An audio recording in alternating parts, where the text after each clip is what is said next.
Abortion, the termination of a pregnancy, has long been a topic of ethical controversy.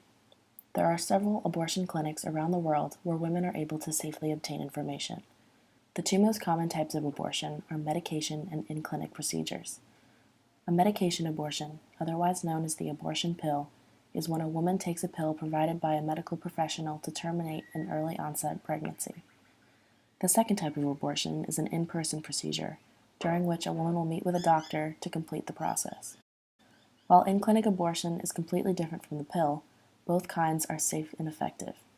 In fact, abortion is one of the safest medical procedures in modern time, but this raises the question, with the improvement of modern technology, do we still believe abortion is going to be safe without any risks?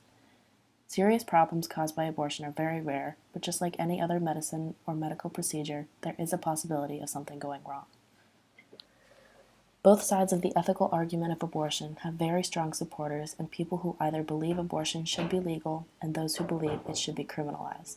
This is an ethical issue that is now worldwide and has raised countless conversations regarding the safety of women, the safety of the procedure, and whether or not abortion as a whole should be legal or made a crime. The topic of abortion is very controversial back home.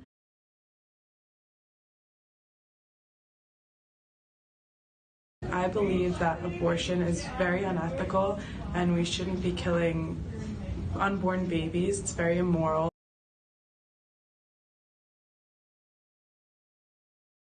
Do not have faith in Him apart from the grace of God. The grace of God that causes men to be born again. It causes men to walk in newness of life. You cannot muster that up apart from the grace of God. You must cry out to Him for mercy this morning. Jesus, have mercy on us. Jesus, have mercy on me, a sinner. Young lady, you don't have to be a murderer this morning, young lady. Don't listen to the wicked counsel of these orange-vested people.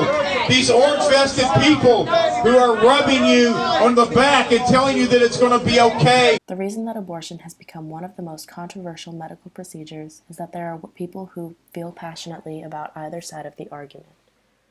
These people have been dubbed pro-life or pro-choice, the pro-life being against abortion, and the pro-choice believing that women should have the choice to abortion should they want one. The argument for abortion that is passed around most frequently is in the case that a woman has been raped and has become pregnant with her attacker's child, there should not exist any law that would prevent her from aborting the child. It would be ethically wrong to force a victim of sexual assault to carry and give birth to the child of her abuser.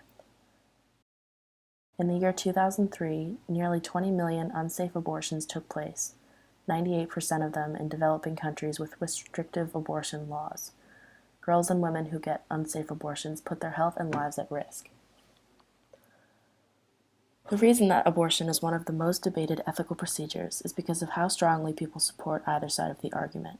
There are many people who do not believe abortion should be legal because of their religion, personal values, or simply because they feel it is ethically wrong. Randy Alcorn, a pro-life author, published an article that he has named a 12-part guide to why abortion is wrong and how to argue in favor of life. While his argument is more of a religiously driven one, he makes some interesting points about why abortion should be illegal. His first point deals with the claim that some people make, which is that the human embryo is just a clump of cells. Abortion advocates and counselors often use dehumanizing language, especially when referring to a very early pregnancy, to convince women that abortion doesn't kill a living human being. In the United States especially, abortion has become a frequent topic of conversation over the past few years. The president has elected many officials who disagree strongly with the idea of abortion, and therefore have begun to implement some of the strongest laws against this practice that the country has ever seen. Just this past month, in the state of Georgia, newly elected State Governor Brian Kemp has just signed what is called a heartbeat bill, giving the state one of the most restrictive abortion laws in the nation. This bill bans abortions once a fetal heartbeat can be detected, which in some cases is as early as 6 weeks into fetal development. If this bill is not blocked out in court, it will take effect on the 1st of January of next year.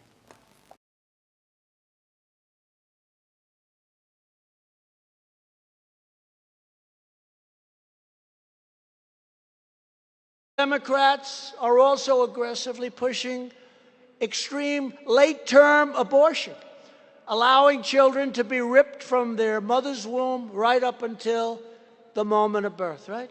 Who ever heard of this stuff?